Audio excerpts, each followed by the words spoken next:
Hi, good morning. My name is Keith Nitka, and I'm proud to be the Battleship Operations Manager here on board Battleship Wisconsin. I want to thank you for joining me today on another Whiskey Wednesday virtual adventure. So for today's virtual adventure, you can see I'm in my uniform. We're doing part two in the day of a life of a quartermaster. And this morning, I'm getting up because we're actually getting underway. So I'm going to walk you through my day as far as being a quartermaster and getting underway and then standing watches up in the pilot house. So, of course, I get out of bed, out of my rack. I'm going to hit the showers, do whatever, breakfast, and then I'm up to the pilot house. So we'll start up there in the pilot house. So just follow me. We're back up here on the pilot house. Today we're getting underway. Yesterday, we would have had our nav brief, which included all of the navigation team, the captain, the navigator, the XO, the operations boss, OSs, anybody who was involved, the ship's bosun, some bosun mates, anybody who's involved in today's getting underway period, and that is scene anchor detail. So the bosun mate of the watch is going to set the scene anchor detail, and when we do that, of course, we're moored to the pier. We're getting ready to get underway. The boilers have been lit now for a few days. We've been running off of ship's power. We disconnected shore power, had the nav brief, and we're now getting underway. So in a few minutes, the officer of the deck is going to have the petty officer of the watch call for set the scene anchor detail. The quartermasters will come up here to the pilot house, of course, like we do. And this is scene anchor detail is the only time where the entire navigation team works together. It's the one and only time where the entire team acts as a team, because we all have different stations and duties for scene anchor. Because we're here in the pilot house, one of the things that we do with our navigation, unlike operations specialists who are inside the skin of the ship, we do visual navigation. So out on the bridge wing, we'll be using the gyroscopes and a telescopic alidade to shoot bearings, two different things. And inside the belly of the ship where the operations specialist works, they're going to be doing the same thing, but they're going to be doing radar. Everything's on radar. So they'll be shooting bearings and ranges to items, whereas I can't get a range to anything accurately, so I'm just shooting bearings. My bearings can be any number of things. According to the chart, there are fixed positions wherever we're pulling into or out of that we use for navigation purposes. A church steeple, a spire, the end of the HRBT, the Hampton Roads Bridge Tunnel, or the one of the ends of the Monitor Merrimack, that sort of thing. Depending on where we're coming from, we'll do that. So a fix is what we're getting when we combine bearings for scene anchor detail. So we're at scene anchor detail. There's one person on the starboard bridge wing. There's one person on the port bridge wing. The navigator is here, usually with the LPO, the assistant navigator. And then there will be someone standing here who is the bearing recorder. So there's bearing taker, bearing recorder, and then there's the plotter. Plotter is using the PMP arm, or the parallel motion protractor. As bearing recorder, because that was one of the duties that I stood for scene anchor detail, I would be here. I have my bearing record book, and the plotter would be telling me, so the starboard side's got this at this angle, he's got this at this angle, this at this angle, the port side's got this, this, and this, and I'm going to let them guys know before we actually start moving, this is what you're looking for, and this is what you're going to be working with, until it's time to shift, because we get further away from something, it gets closer together. We can't use that. All the points have to be spread out, so we're going to shift. But I have gotten my bearing book, my log book. These are the bearings that they're going to be shooting. I'm watching my clock. The scene anchor has shifted. We have now, up here, we've got all engines running. We have tested the rudder, and we're set and ready to go. So the captain says, single up all lines. So the officer of the deck is going to single up all lines. And then we're going to remove the lines from the mooring, and once all the lines come over, the bosun mate of the watch will say, underway, shift colors. At that point, the flag in the front and the back will come down. The flag will then go up on the mast, and we are underway. So the tugs will pull us away from the pier, and we're out into the river, and at this point in time is when we're going to start taking bearings. So my first bearing is coming up here on this mark time. I'm watching on my sound-powered telephones. I'm telling the port and bearing record takers to stand by. Mark. Once I say mark, they're going to start throwing numbers at me. So they're going to say Spire 270, Church Steeple 090, and I'm just going to start writing everything down. As I'm writing it down, I am telling the plotter. Now, the plotter is using his PMP arm, which has been set to the gyro compass, so it's true north, okay? It's been set to that. And depending on all these points, he's going to move his PMP arm, draw a line. PMP arm, draw a line, draw a line, draw a line. And where all these lines intersect, that is called a fix. What we want is all the lines to intersect like you have an asterisk on your phone or on your keyboard. If you've got a space in between, it's not that big a deal as long as it's not a huge space. But that would be a fix, and that is called a visual fix, and he's going to make a circle. We've got lines. You see the time at that fix, and then our next fix is going to come however often the captain wants these fixes to come as we're transiting through the channel. Typically, it's a 3-minute fix. There's 3 minutes in between fixes. So using my pickers, I know how fast I'm going. I know what course I'm driving. So I set my PMP arm to the course. I set my pickers based on the scale on the chart. This is where we should be in 3 minutes. So that's in 3 minutes, that's in 3 minutes, that's in 3 minutes. Boom, boom, boom. So that's what I'm expecting to be. So the bearing takers are watching. They're watching what they're supposed to be shooting, and they're waiting for me to give them a standby. We're 3 minutes are up, standby, mark. I write down the time. They start throwing numbers at me. I do this again. And we do this. This is sea and anchor detail. And we do sea and anchor detail until we are clear of the channel and out in unrestricted waters. Leaving the pier at Norfolk Naval Base and heading out into the Atlantic Ocean, this is roughly a 4-hour transit. We're under a very slow speed, and we're shooting fixes, visual fixes the entire way. I'm going to go back a little bit to the operations specialist. The operations specialists down in CEC and CIC, they're doing the same thing that we're doing. They're pretty much on the same time that we are, but like I said, they're doing radar. They're using radar to get bearings and ranges to things. So they're backing up. So one of the things that I'm doing is talking to CEC or CIC, and I'm comparing notes with them to make sure that they have where we are. If anybody's going to be wrong, I'm going to tell you it's them because I'm a quartermaster and I know what I'm doing.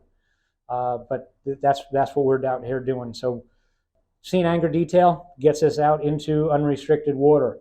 Once we get out to unrestricted water, we secure the sea and anchor detail, and then the normal watch starts.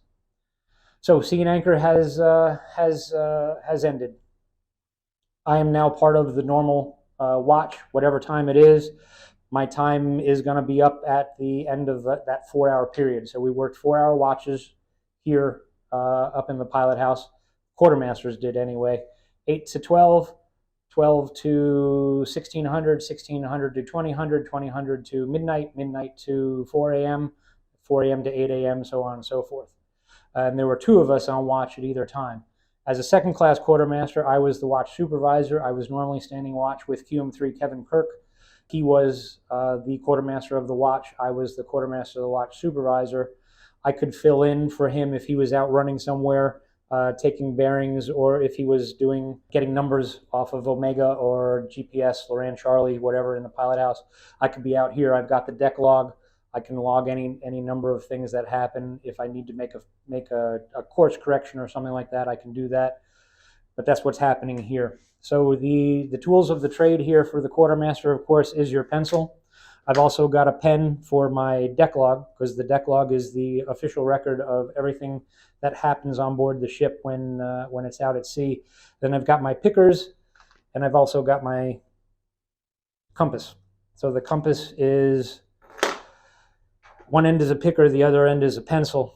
So I've got my fix, and I'm gonna make a mark. That's where I'm expecting to be. And that's called dead reckoning. So I know where I was, and that was tied to the pier at Norfolk Naval Station. I went out into the river and I did visual fixes all the way out to sea. Once I'm out at sea, I'm using Loran Charlie, and every 30 minutes, Loran Charlie is going to give me a latitude and a longitude, and I'm going to plot that on the chart using my pickers or my compass and then the scale on the side. Eventually, I'm going to get away from land where I can't use Loran Charlie, at the time. Now, in today's world, I've got GPS. That's a constant feed. I always know where I am latitude and longitude wise in today's world. But in 1991, 1990, 1987, 1944, 1866, 1775, I didn't have anything like that to give me a constant fix.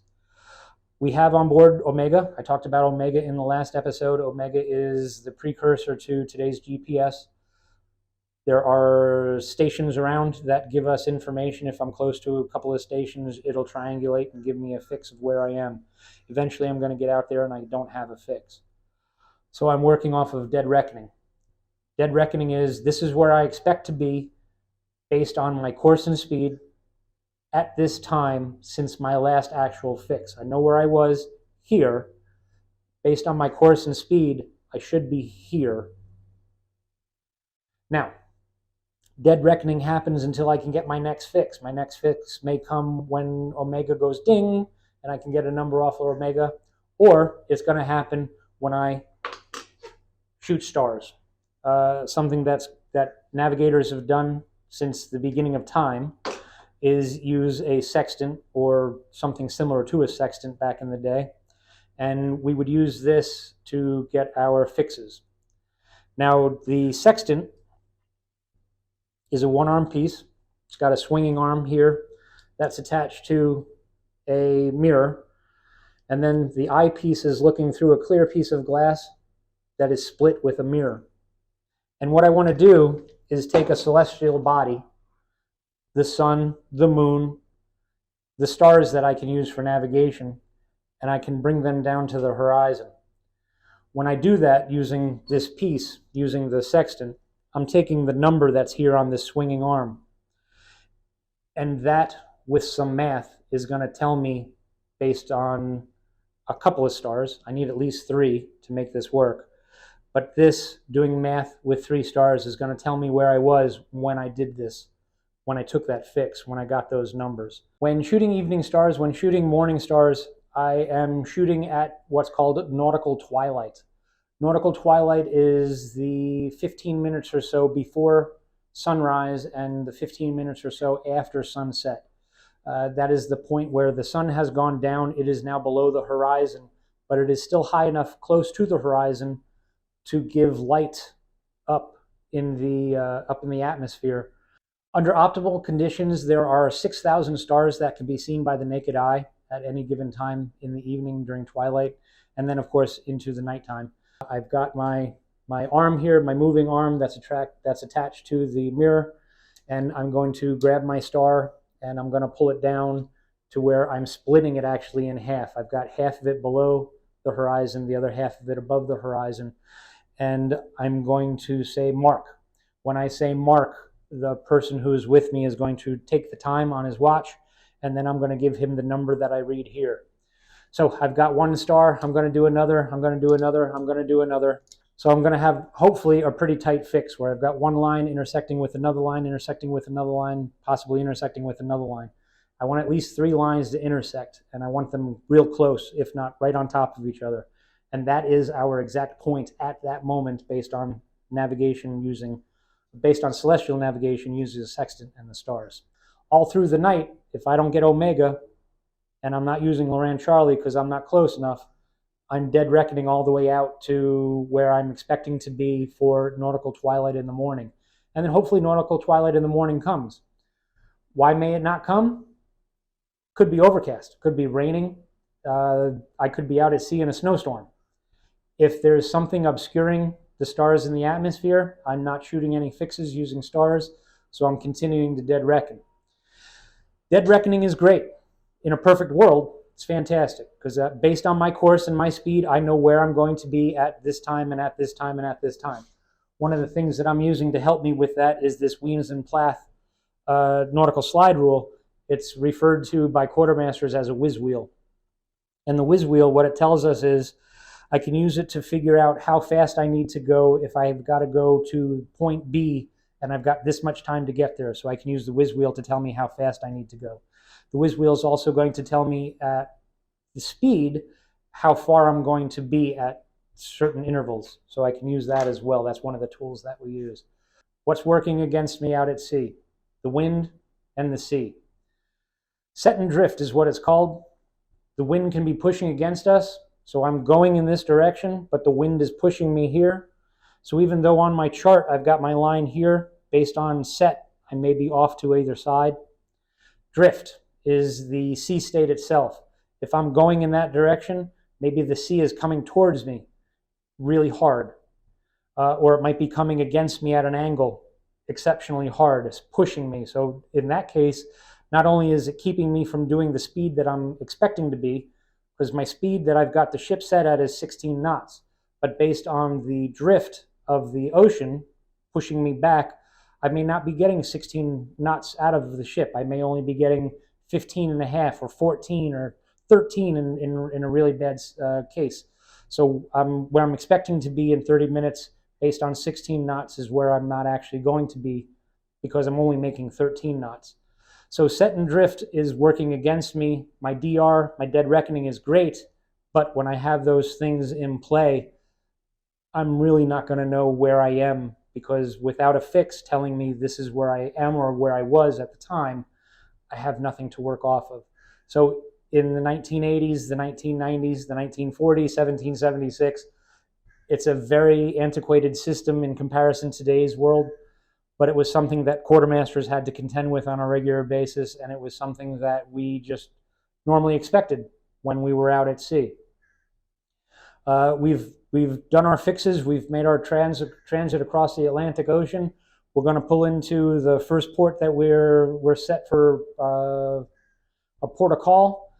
So we're going to set the sea and anchor detail again. Now, again, of course, the day before our sea and anchor detail, we have our nav brief. The navigator is going to have out his triptychs, which is just pieces of chart. It says we're going to travel at this course at this speed for this amount of time. When we hit this bearing on this navigational aid, we're going to make our turn, and then we're going to continue on this course at this speed for this amount of time, and we're going to get back into port.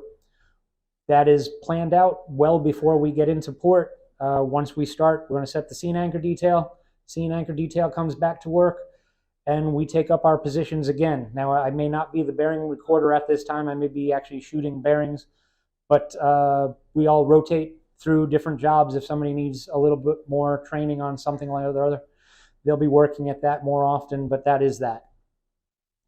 Let's say we're pulling into port and we're not actually mooring to a pier. We're in port and we're anchoring, which is something that we did quite often in the Middle East, because there were no piers in Bahrain big enough to support Battleship Wisconsin when she was there in Bahrain.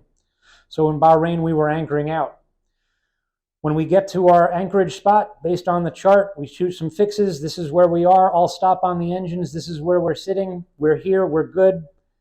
The captain tells the bosun to drop anchor. We let go of the anchor. The anchor goes down, part of the sea and anchor detail. The anchor goes down. The anchor takes the chain down to the bottom. It's the amount of chain that we put out based on the depth of the water that we get from our chart and from our fathometer in the chart house. We put out the chain, and it's actually the amount of chain, the weight of the chain, that holds us in place. We're going to take some bearings immediately to make sure that we're not moving. We're going to slow those bearings out a little bit.